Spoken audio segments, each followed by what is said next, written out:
Hello everybody, it's Allison Ruth for another little episode of Sewing in Trifocals. And what I'm doing today is, after I remove my title thingy here, I have here another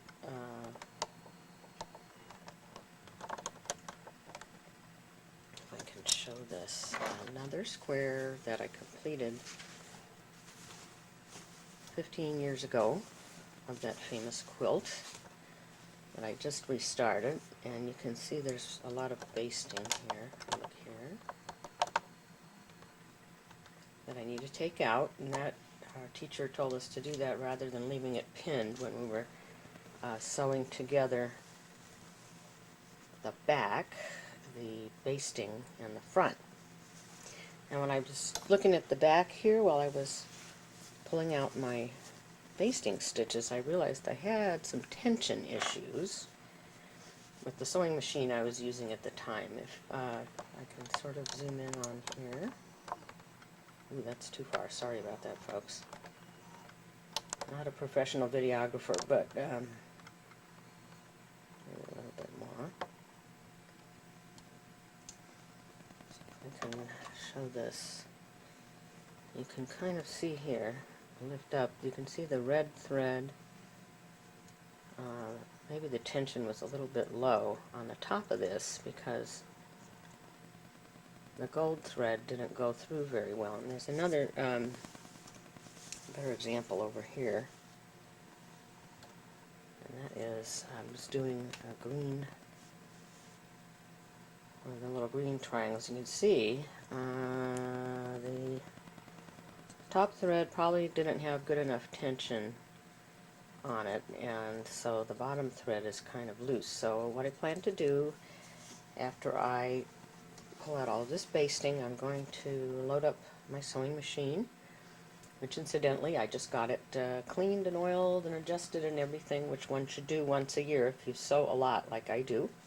Anyway, I'm going to redo some of the sections that are a little bit too loose, just add some more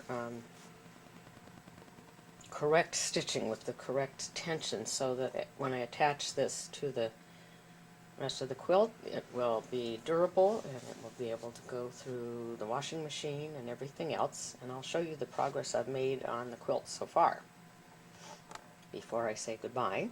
Say goodbye for a while. Here's what I've done so far. Whoops. Okay, thanks. It's almost time for dinner here at my house.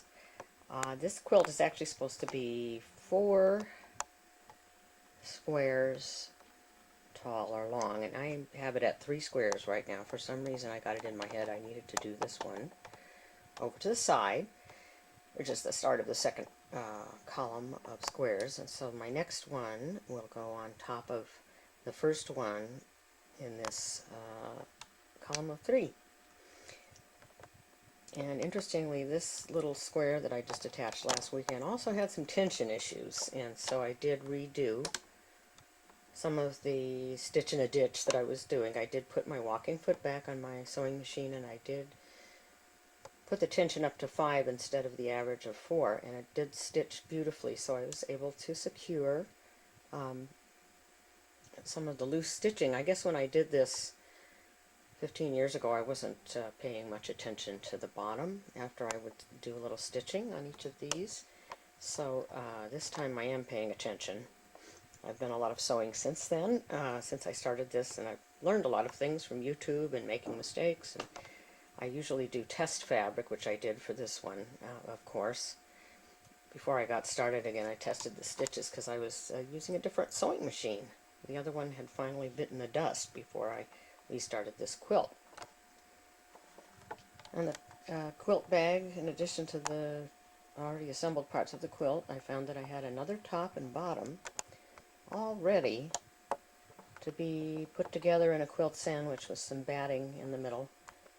So I'll be attaching that one to the other ones, of course, after I fix up the square that I'm currently working on, which needs a little help, a little extra restitching because the tension was kind of loose. And there'll be some ironing, and there'll be some whip stitching on the back, because that's part of that quilt as you go technique, and it seems to be working wonderfully.